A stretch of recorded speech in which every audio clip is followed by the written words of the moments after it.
it out that the sun shines down its power to all the world and makes the wind blow strong as it will. I wonder how gentle rains can fall upon the land, so lovely earth can stay lovely still.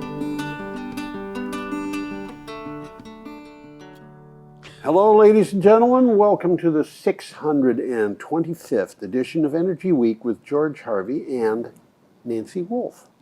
Thank you. Who is an incredible co-host. Is that what you are, a co-host?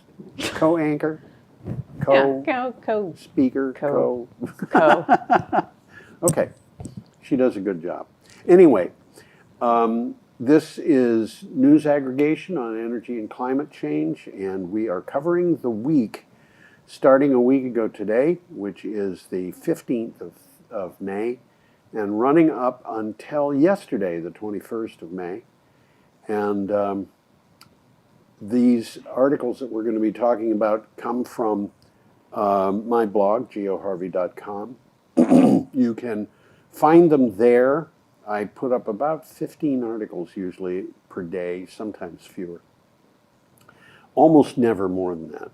It's too many. 15 is too many, but you know, I've got to provide people with the most important things, and there's a lot going on.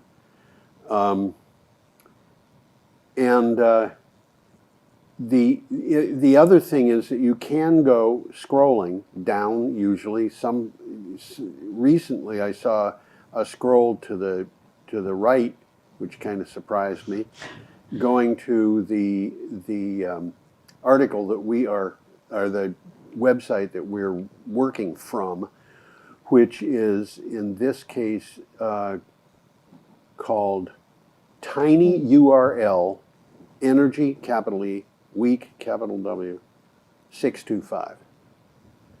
And that has just the articles that we're dealing with and the pictures for them and really nothing else, but it does provide with those articles links to the originals. So either by going to either of those sites, you can get to the originals. And I think we should just dive in, shouldn't we? I think so. Okay. We start with a picture of Joshua trees. Do you know what a Joshua tree is? I looked it up, which means that I do know. Would you like to answer that question? It's yucca in a tree form. You know, and which shouldn't be a surprise. I mean, if you look at peas, you say, what would this look like if it was a tree? Well, it would look like a locust tree, because a locust tree is a legume. And a few other things. Well, yucca, you make it into tree form and you have a Joshua tree. So. Well, the headline on this one is Federal Court Rules Against Withholding Endangered Species Act Protections from Joshua Tree. Yeah. A federal court in California struck down a U.S. Fish and Wildlife Service attempt to withhold Endangered Species Act protections for Joshua tree. An FWS decision, that's Fish and Wildlife, not to provide protections for the Joshua tree is unlawful and sidesteps climate science. Now, climate science has come up before the courts on a number of occasions, and the courts have ruled that it is real. Yep.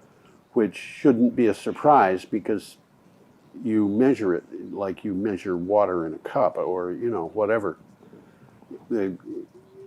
Our climate keeps getting hotter, but yeah. Well, this is not good. I mean, well, it's good to, for a moment, it's a Band-Aid, but it's so, the forest for the trees, it's like, it's so just looking at a short term. The Fish and Wildlife are looking in short term ideas. They're not even thinking about the long term situation of these trees. They're just thinking, oh, well, another couple of years. It's like, well, what about the trees that are growing now? I was astonished when I saw that the Fish and Wildlife Service did this, because I know that, you know, the Trump administration has put people into these things at the top level, who are willing to do what Donald Trump and I know. people I mean, want them to do. One experience I've personally had is with my film is that they went ahead when activists were protesting about opening up this wildlife refuge. Fish and Wildlife at first, when they just gotten into the position, were like, oh yeah, I don't know why we would be opening that as a park, and then he gotten told what the situation was, and then and then they went ahead with it. It's kind of like, if you don't know that you're not supposed to, like, that you're supposed to green light things like that, then you're like, oh, well, I don't know why you would do that. Why would you open a public park if there's been lawsuits, and why would you do that? But so I've had mixed experiences. But that's, again, I mean, that's all in the past 10 years kind of thing. Yeah. So before that, I have no idea. I'm sure it was lovely. And the thing that bothers me about this, and I really don't know whether this happened with the Joshua Tree protections, but under the Trump administration, things have been decided without consideration. Yes. And if you think about the likelihood that things are going to go well doing that, you don't have to think very long to realize sometimes they will, but that's because of luck. And most of the times they will not. Yeah. Anyway, we True luck. go on. Yeah. Our next picture is a picture of a prototype lithium manganese rich battery cell. And this is from Clean Technica. Yeah, so the headline here is GM Ford tease new game-changing LMR EV batteries. Yeah, I feel like just reading this, when I see GM, LMR, EV, I feel like reading this GM, a TFMC. We live in a weird age. Yeah. And anyway, what this says is General Motors and the Ford Motor Company are both over the moon. Wow. About new lithium manganese rich EV batteries, which General Motors is pitching as a leap forward. This is a quote, a leap forward that will offer consumers EVs with an attractive combination of long range and low cost. And Tesla is missing. Yes. Why is that? Yeah.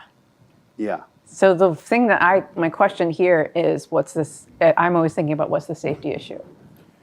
My understanding is that these lithium manganese batteries are safer than lithium ion batteries.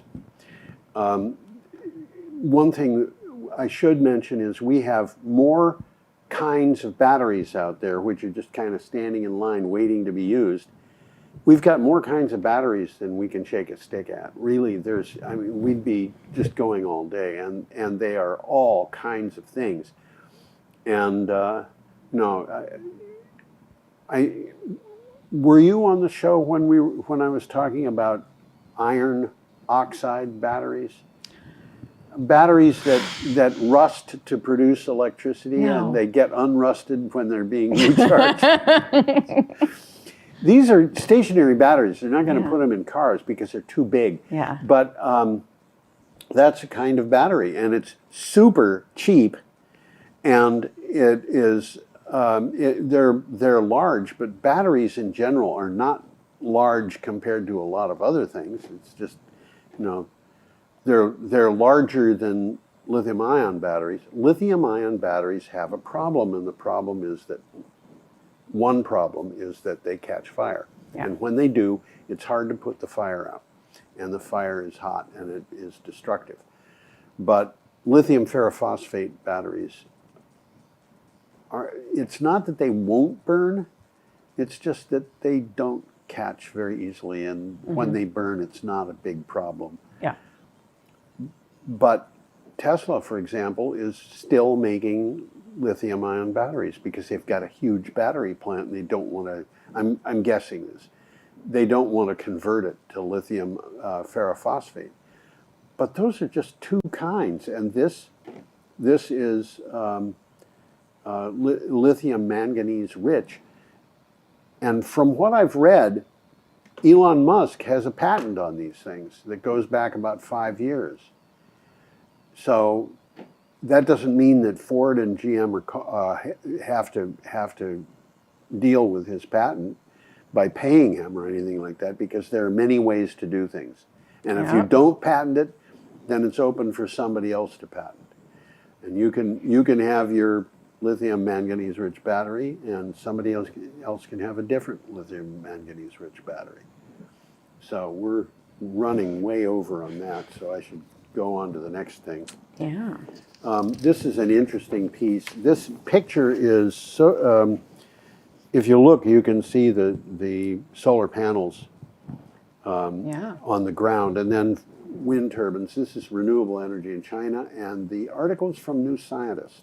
So the headline here is China's CO2 emissions have started falling. Is this finally the peak? China, the world's largest emitter of carbon dioxide, has seen a slight decline in emissions over the past 12 months, even as the power demand went up. They had seen a power decline with COVID, but that was because, an emissions decline, but that was because demand for power declined. This time it went down even as demand was going up. This is an encouraging sign that the country's massive investment in clean energy might have begun to displace fossil fuels. China has been installing renewable energy at an amazing rate. It's been faster than the rest of the world put together. So, basically the United States in trying to become great again is letting China eat our lunch. Right. And I guess I have another place where I'll say this that I'm going to say. I'll say it later. Say it twice. Okay. Well, what is the reason that any other country would have a desire to do business with us? Like, I'm trying to find where the desire would be. Like, I understand, like, people feeling like they have to, but maybe eventually people will feel like they don't have to. So then what's the desire? I'm seeing this happen. Yeah, exactly. So And where is there a desire for this to happen? Canada is shipping natural gas to China. This is natural gas that used to ship to the United States.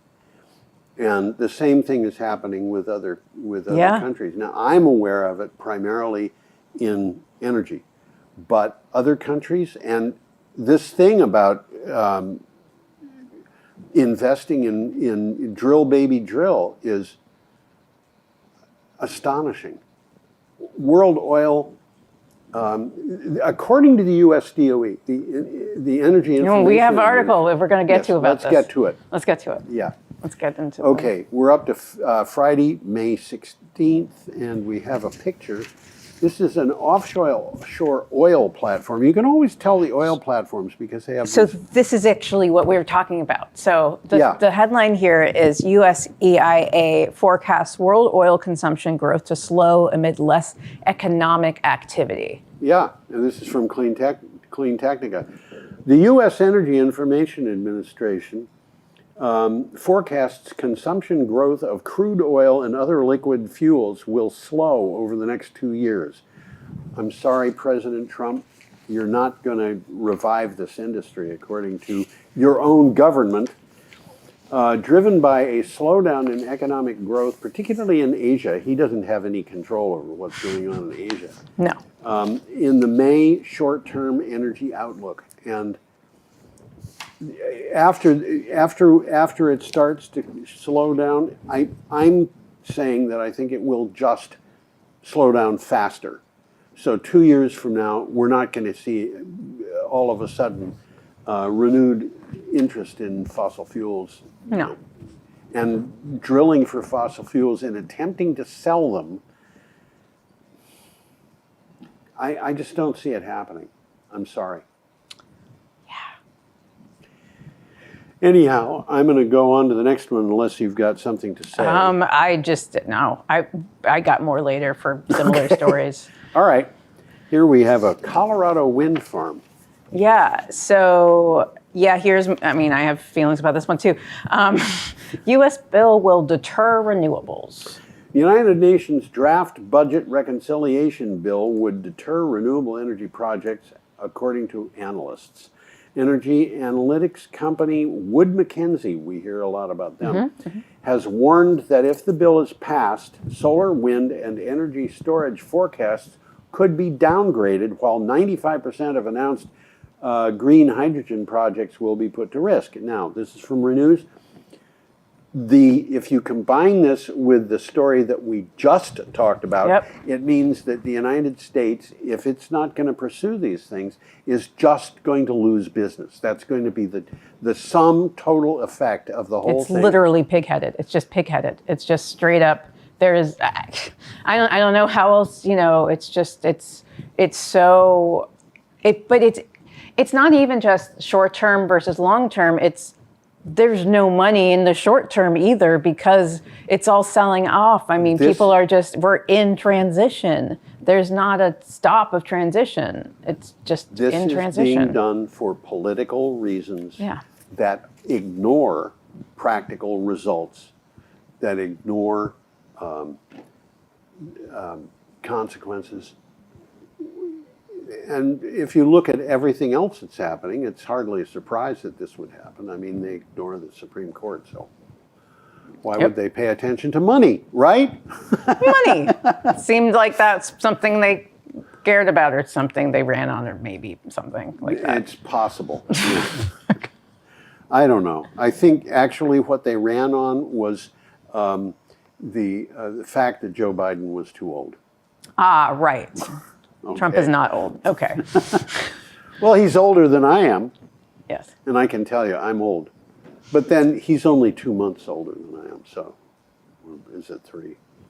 You know, he's going to spend millions of dollars preparing roads in Washington, D.C., I think it's Washington, D.C., for tanks to go down them for a parade for his birthday. You know, I'll say this, which is that the roads need it.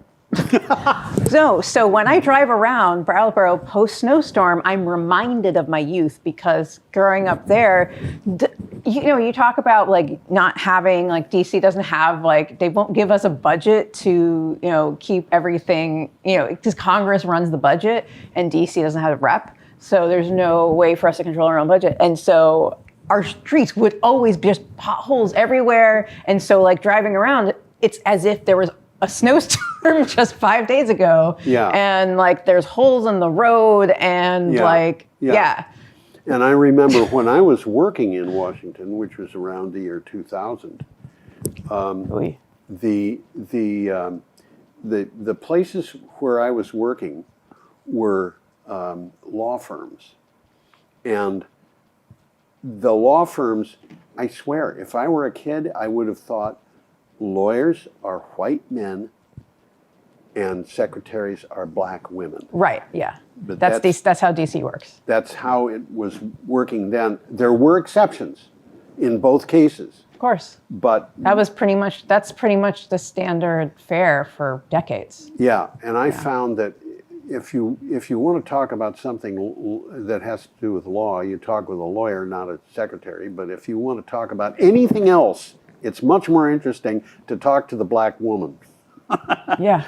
And one of these women, said, I was talking about places where people live and subways and getting home and stuff like that. And she said, this is in the year 2000.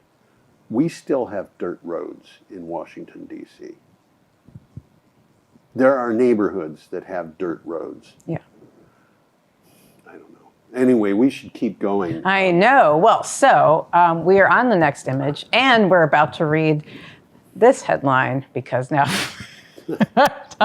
This is from Renews. Yeah, so this is this one I'm exasperated about, but National Grid takes 303 million pounds of U.S. offshore wind hit.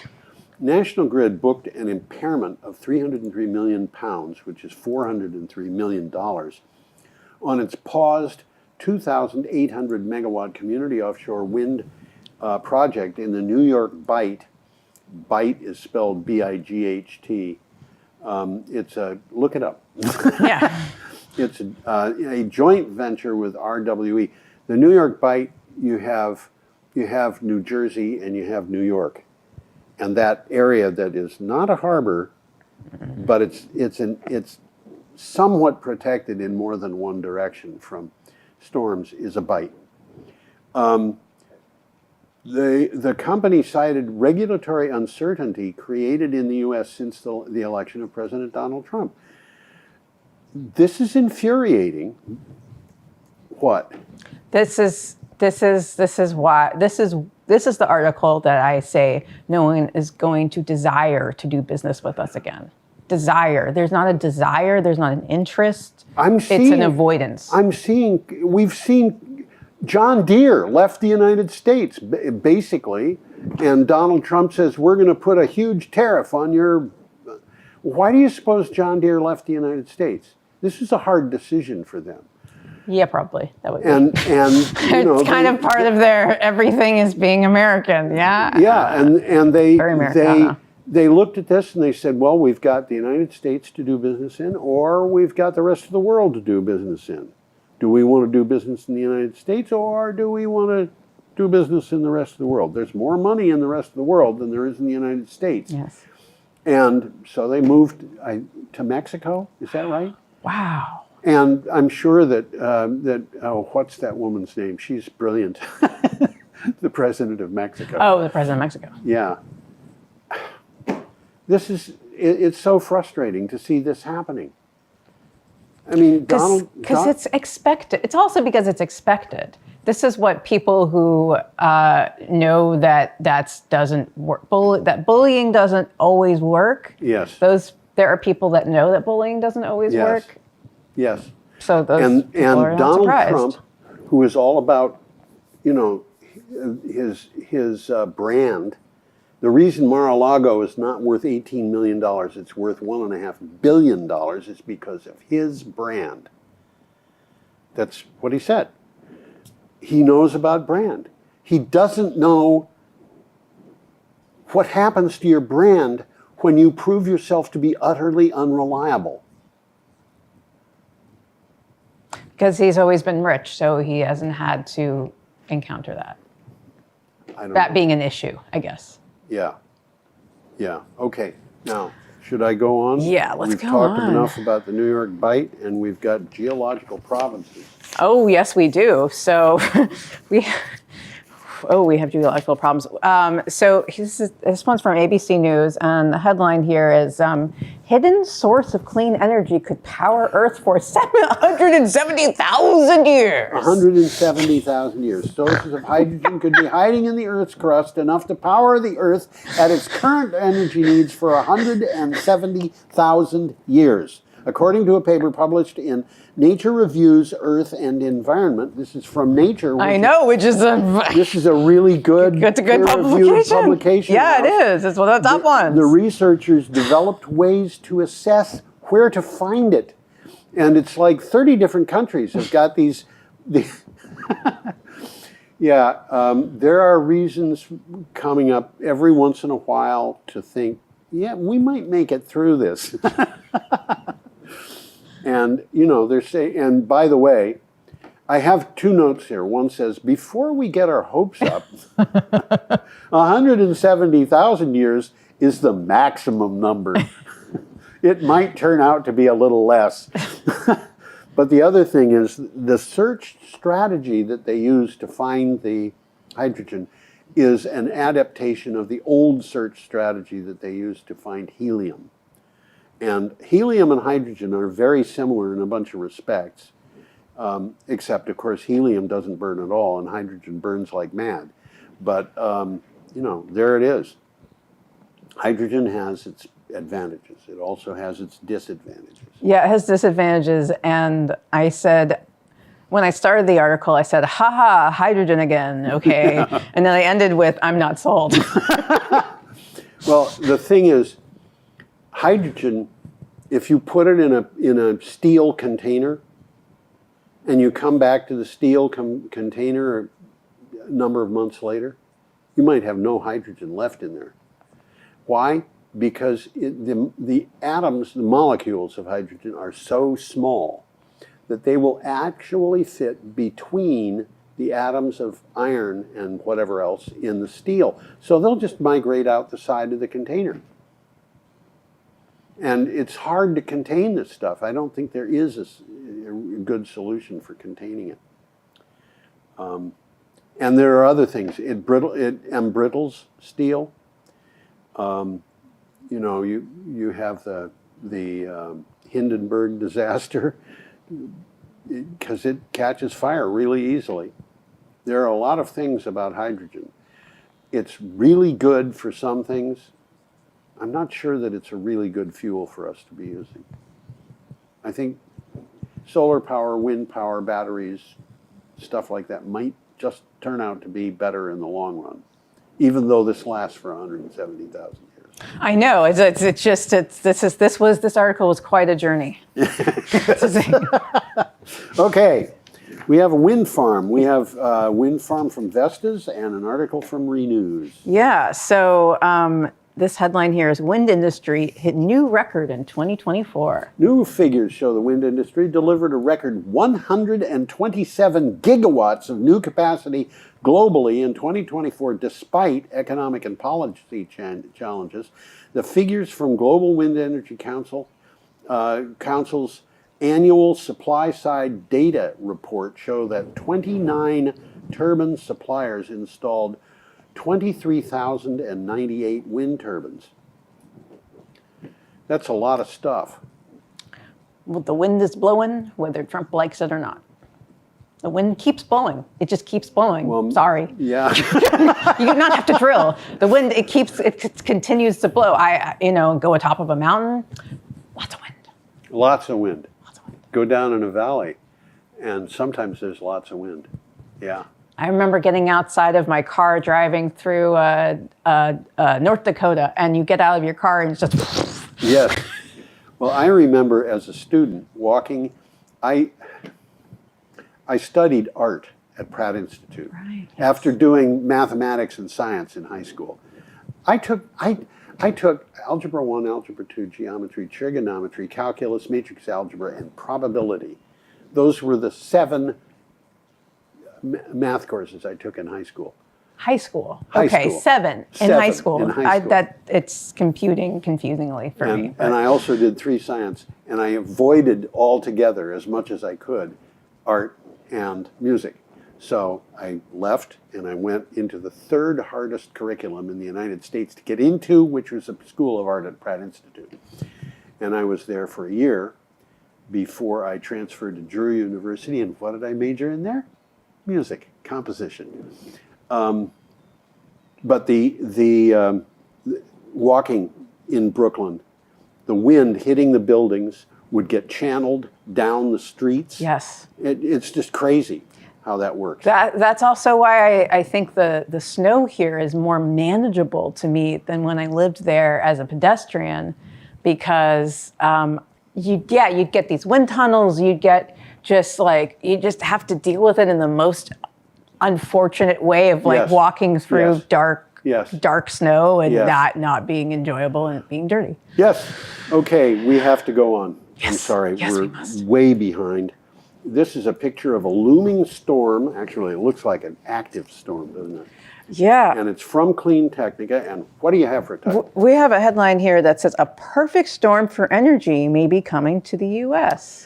It looks like a perfect storm for energy could be coming to the United States. The Trump administration is trying to push energy resources that cannot be built quickly while attempting to kill some that can. And this is happening just as demand is increasing. Well, we just read an article saying it wasn't increasing. Regardless, it could be a problem. And I can tell you, this article I think was pretty well received, because I kept track of how many people were looking at it and what comments there were, because I wrote it. I'm sorry. You wrote it. You wrote the article, and I'm answering it with, it is a problem. It's not becoming a problem. It is a problem. Yeah. It's literally, I mean, it's all the, most of the art, a lot of the articles today is kind of about this specific issue of, okay, well, oil, it's not exactly going to be good for them in the future. Okay. You know, so they're just, look, if I was in this business, I'd just be selling off like crazy. Oil. Everything. Absolutely. Everything. Absolutely. You want to get rid of your stranded and assets. that's probably what most of these companies are thinking about. I mean, the ones that are, you know, sort of with Trump for a little bit, I don't know. I don't even know if any of them could possibly be at this point. It's so chaotic. That's another thing. If you're going to run anything, government, business, anything, you've got to avoid chaos. Yes. And anyway, let's go on. Yeah, let's go on. Okay, we're up to Sunday, May 18th. We have a picture, a program, an article from MSN, which is Microsoft Network. Yeah, so this headline is Solar Farm to Power 200,000 Homes and Boost Clean Energy Capacity by 20%.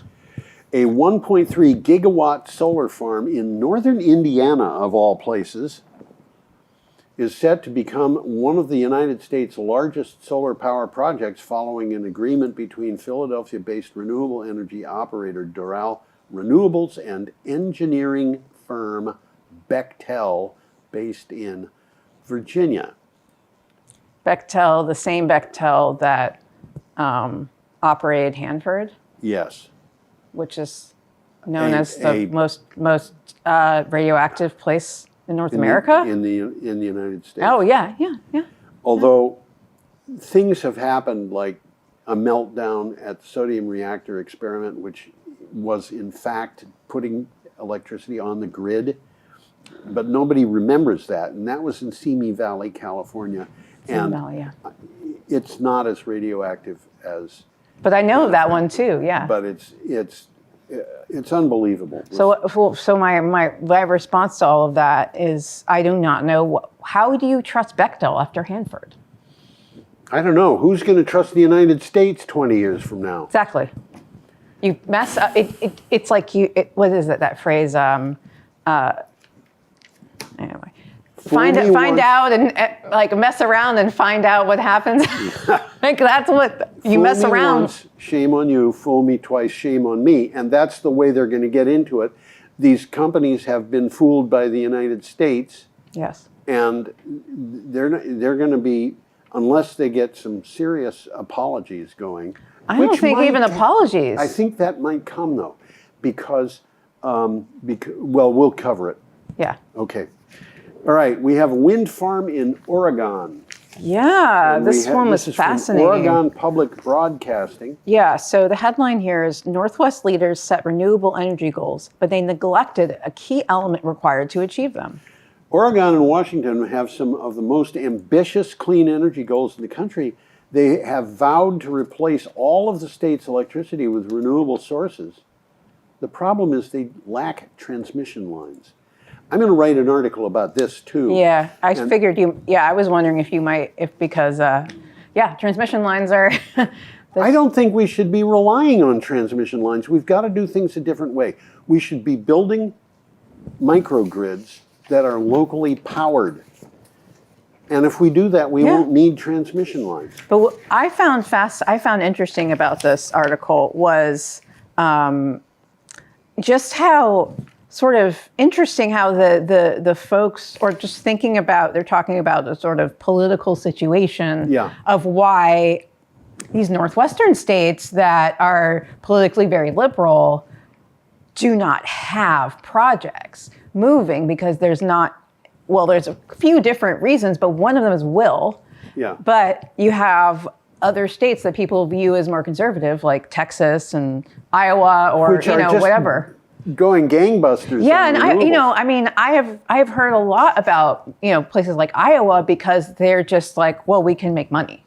Yeah. Like this is we can make money. And they understand if you put up a wind farm on agricultural land, that just means the farmer has 5% maybe of his land leased by somebody who's a very reliable. Yeah, and the farmer just keeps on raising his cows or raising his corn or whatever it is he's doing.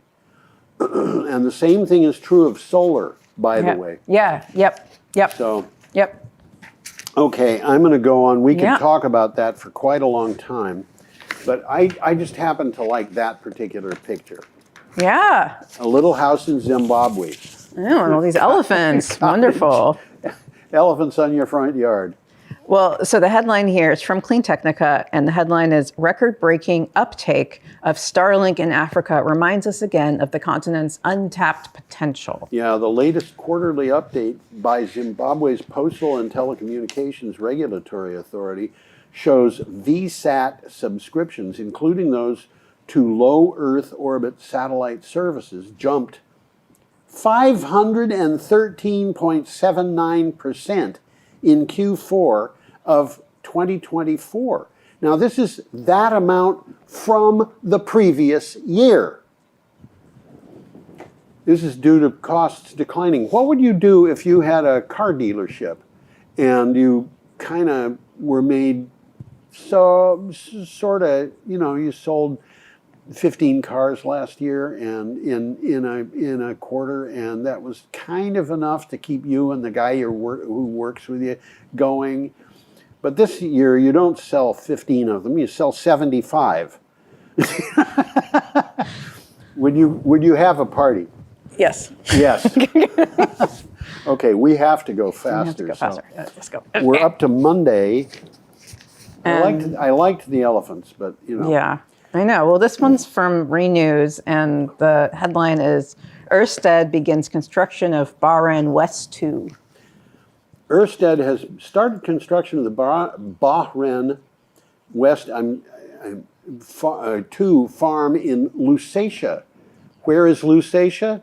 Well, it's kind of on the border of Germany and Poland. It follows the completion of Bahrain West 1, which had been feeding electricity into the grid since March.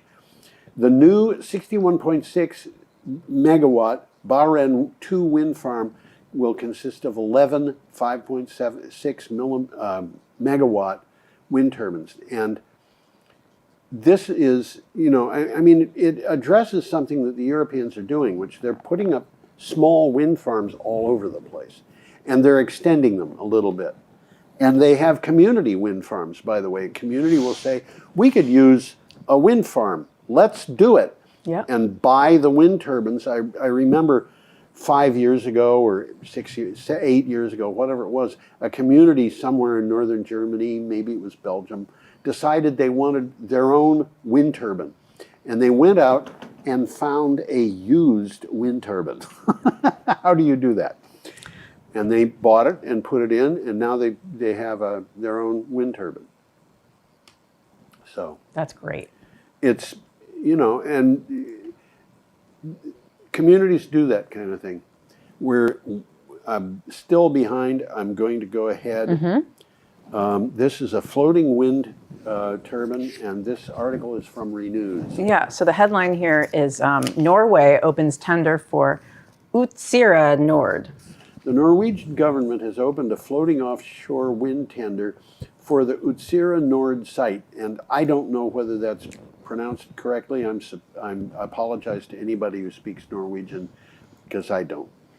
The Ministry of Energy is I would love to speak every language, but it's not going to happen. The Ministry of Energy is seeking applications for 3 project areas in Utsira Nord, each with an installed capacity of up to 500 megawatts. These big projects can just be installed. The winner will be the one who bids the lowest funding requirement. I don't really understand that, but I think that means that what they're actually bidding is, we will put it in, we will pay for it, and the only thing that we need from you, the government, the people, whatever, is this amount of funding. And that's the way this bidding is working. I think that is what that means. Wow, that's nice. Interesting. Okay. Now we have a picture of a vineyard in California Yeah. and an article from Clean Technica. So the headline here is why winemakers need to embrace sustainable growing practices. The climate crisis has upended a necessary balance for winemakers and their crops. No longer are grape yield composition, wine quality a certainty with the backdrop of early season warm temperatures. The entire cycle of wine grape growth is shifting.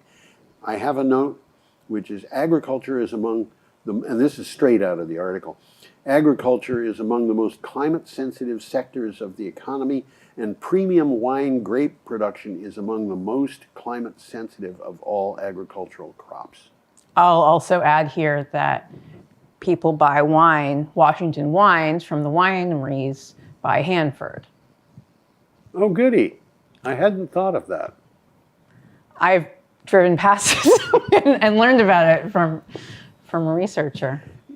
People buy agricultural products from around Selliford too, and it's just, I mean, they were dumping plutonium in the Irish Sea there. Yes. And of course that is still to this day a problem for fishing in the Irish Sea. Yeah. I don't know. I'm writing a book. I will tell you about it when I'm done. Good. It's part of a series that I have. I have this little series of novellas, Yes. and I'm working on just finishing up the fourth, and then I'll start working on the fifth. And it's the first one is about what happens in a village in western Nebraska. It's dated in 1904, and the village has got a bunch of people living in it who are there because a group of Hindu deities decide they're just going to come to Earth and hang out for a while. And so they do. And, this is about part of the result. And the fourth book is about a living stone.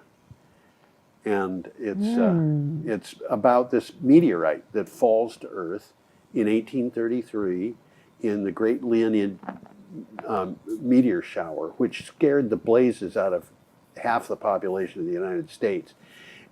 Estimates are that if you just went out and looked at the sky all night, you would have seen something like 250,000 meteorites, which is, just an incredible number. But the living stone is on Earth because it wants to save the planet, and it's got to convince somebody to do that. Yep. So, okay. Let's go on, right? Yes. Offshore wind power. Article from Clean Technica. So the headline here is Trump loses big game of offshore wind chicken. The dramatic stop work order abruptly issued in April against Empire Wind offshore wind farm by the Trump administration didn't last long.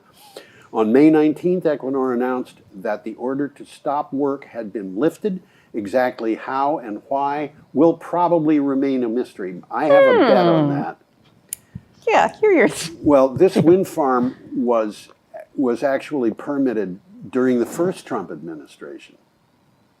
So it was permitted by Trump under, or people working for him. And all of a sudden they've got their permits, they've put $2.5 billion into it, they've got a quarter of the foundations in place, and they're told you've got to stop work. So what Equinor did was they told the people who were working offshore, you're going to have to go home, stay home, we're going to try to figure this out. They told the people who were working onshore, because they had huge stuff going on all the way up to almost to Albany, along the Hudson River. They were just doing a lot of stuff in New York State. And they told these people, you've got to keep working because we're going to get this straightened out. And I think they went to the Trump administration and said, do you want the problems that we're going to give you? And, the Trump administration, I honestly think, is made up of people who, I don't know, they seem not to be very determined about some of the things they do. So let me leave it at that. Okay, go on. Let's go on. Okay. Oh, this I love. That yellow thing in the picture, the yellow box on that ship, is 16 stories tall and weighs 12,300 tons. 12,300 tons is the weight of a heavy cruiser in the Second World War. Well, this is big. Yes, very big. And this article is from Renews, and it is Tenet has installed 900 megawatt Bohr wind converter platform. Yeah, that's the platform, and you can see the on the left the foundation sitting there. Tenet has reached a milestone in the development of the 900 megawatt German offshore wind connection system Bohr Wind 5. With a weight of 12,300 tons, this is TONNES, which is metric tons. A metric ton is 1.1 short tons, as I recall. I might be wrong, but it's more than a short ton. So that's more than 12,300 tons. It's probably more like 13,000 tons, twice the weight of the Eiffel Tower. Interesting way of looking at this. The height of the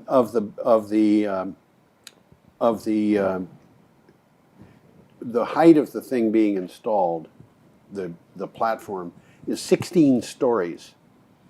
And if you look at the superstructure of that ship behind the platform and count the stories on that, it's easy to believe that that's 16 stories.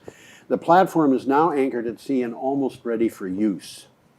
So that ship that we see there, I think that's one vessel, not two vessels that are side by side, although it might be actually two vessels side by side. It might be a ship and a barge or something like that. But they had to be able to straddle that platform to the foundation to put that. Yep. This is, it boggles the mind. It really does. Okay, we should go on. Yeah, we have a wind farm. This is from Renews. Yeah, so SSE begins construction of 208 megawatt Strathy South. SSE has begun construction on its 208 megawatt Strathy South wind farm in the Scottish Highlands. The 400 million pound onshore wind farm in Sutherland, which, by the way, despite its name, is rather far north. I think it's all the way north in Scotland. Near SSE's existing Strathy North project, hardly a surprise, will have 35 Vestas V162-6.2 megawatt turbines. The V162, by the way, relates to the windswept area. This is 162 megawatts. It's 162 meters. It's expected to be operating commercially in 2027. Again, these projects are big and they can go up quickly, as opposed to nuclear plants that take forever and cost. Officially, we will talk about it next week. There was a study looking at nuclear plants. They do cost more than twice the original quoted price on average. Crazy. Okay, we're up to Wednesday. Yeah. And we have a picture of flooding after Hurricane Katrina, that is in Louisiana. This article is from Clean Technica. Yeah, so here's the headline. U.S. refining industry risks from 2025 hurricane season. Colorado State University, I don't know why they do hurricane estimates at Colorado State University, but they do. I mean, there's wind, but that's all I can tell you. Yeah. But that university's hurricane forecast estimates 2025 hurricane season will have almost twice the storms of the 1991 to 2020 average. This suggests heightened risk for weather-related outages of the of oil industry production, especially refinery outages along the Gulf Coast. And this is real. This is if we have that coast hit by a very destructive hurricane, or a couple of them, it could mean severe shortages of gasoline, fuel oil, you name it. Well, Trump, what I wrote here, Trump risks feeding the fire, so to speak. Yeah, I think so. But anything that's put up now is going to be stranded assets at some point in the near future. So, there are people who think of the current administration as one that is led by business people, and therefore they know about business, they're wise about business, they know how to make money. Right. And that's a fallacy. That's a fallacy. Okay. That people who know business know how to make money. Make money. Yeah, well, yeah, I agree. I agree. What can I say? All right, we have an item from BBC. Mm-hmm. I like this picture better than the picture of a flooded oil refinery. So this headline is "Coastlines in Danger, Even if Climate Target Met," scientists warn. Yeah, the world could see hugely damaging sea level rise of several meters or more over coming centuries, even if the ambitious target of limiting global warming to 1.5 degrees Celsius is met, scientists warn. They warn that 1.5 degrees C should not be considered safe for coastal populations. It's just the best possible because we have kept trashing the world in this time. I got news for you. It's not the best possible. We've already got to the point where we're going to have 1.5 C, whether we like it or not. Even if we switch to hydrogen and take advantage of all that stuff. Yeah. The world is kind of like a tea kettle. You put the fire on. Actually, it's not like a tea kettle. It's like a double boiler. You put the fire on under the thing, and you get the bottom part to a boil, and the top part is heating up. You shut the fire off, and that boiling water in the bottom part is still heating the top part. It takes time for that heating to stop. And that's basically what we're doing. We're putting stuff into the atmosphere. It takes time to slow the climate change down. Yeah. And we've already hit 1.5 degrees. Yeah. And I don't know where we're going to stop, but I think if people suddenly get wise, we'll probably stop at something over 2 degrees. Yeah. And it's going to be a complete mess. And I don't know when Mar-a-Lago is going to be swamped, but it will be. We can bet on it. Yeah. And King Canute can go down to the water and tell it to stay away, but it won't help. You know the story about King Canute? The story is, and this actually might be true, because of the way I heard it might be true. King Canute was the king of England, and he, at some point, realized that his courtiers had the idea that anything that he said people should do was going to get done. And he realized that was unrealistic. It wasn't just him, it was other people too. So he decided that he was going to show them. And he told them, I want you to take my throne down to the sea. And then he went down to the sea and he sat on his throne and he told the sea tide to stop rising. And of course it paid no attention to him. So there it is. Okay. Yeah. We have one more article, and we have a picture of a penguin, and Yay. I don't know what kind of penguin that is. I'm sorry. Inquisitive one. It's an inquisitive one. It probably is. You know, there are penguins that live on the Galapagos Islands. Yep. So there are penguins who have never seen snow or ice. But this is not an emperor penguin, and I don't know where it lives. Anyway, this is from the Black Hills Pioneer. So the headline here is Report Warns Thousands of Species Threatened by Climate Change. Over 3,500 animal species are threatened by climate change, a report warns. Global warming now ranks alongside overexploitation and habitat alteration as the greatest risks to wildlife, scientists say. Quote, "We're at the start of an existential crisis for Earth's wild animals," end quote. That came from one of the scientists. And I think they're wrong. They should have said they know of 3,500 animal species that are threatened, but it's a lot more than that. Right, exactly. And that we aren't at the start of an existential crisis. We're in it. We're in it. Yeah. And, you know, this poor bird,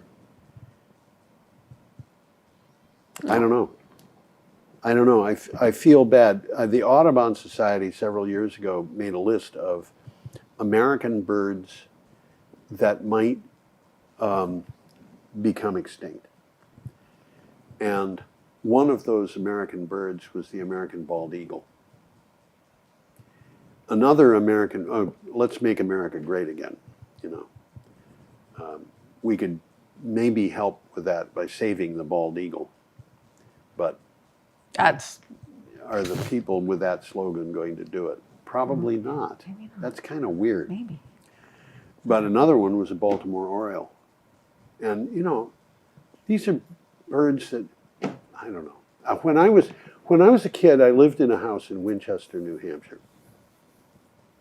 And I remember my grandmother was there. I didn't actually live there year round, but I remember coming in the kitchen door, going out the kitchen door and seeing the telephone lines across the street covered with swallows.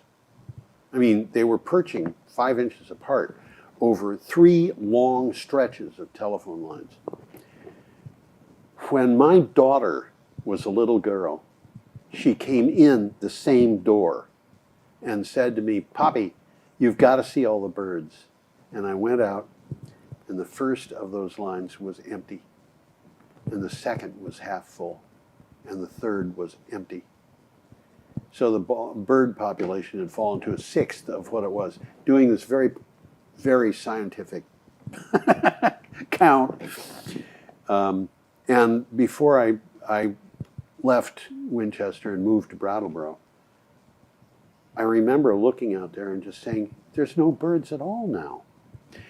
What had happened was, over a period of 3 decades, the mosquito population had gone from unbearable to basically vacant. What we had got instead new was ticks. And would you rather have mosquitoes, which by the way are types that don't carry disease, or would you rather have ticks? I'd rather have mosquitoes, but I don't like mosquitoes. I don't like mosquitoes. But we've got more kinds of ticks than you can imagine. And one kind is deer ticks. And then we've got dog ticks. And then we've got winter ticks. And moose have been found dead, bled to death by winter ticks, with as many as 70, that is 70,000 of them on the body. It's just pathetic how and I talked to a fish and game person from New Hampshire, and they said, I know, and they said 80, I think it was 83%, but it was over 80% of moose calves born in New Hampshire were dying in their first year because of being bled to death by ticks. You can't get a license anymore to hunt moose. Okay, have a gloriously tranquil week. That's what it says. Gloriously tranquil. Yes, gloriously tranquil. Sounds great. Okay. Come back. Bye.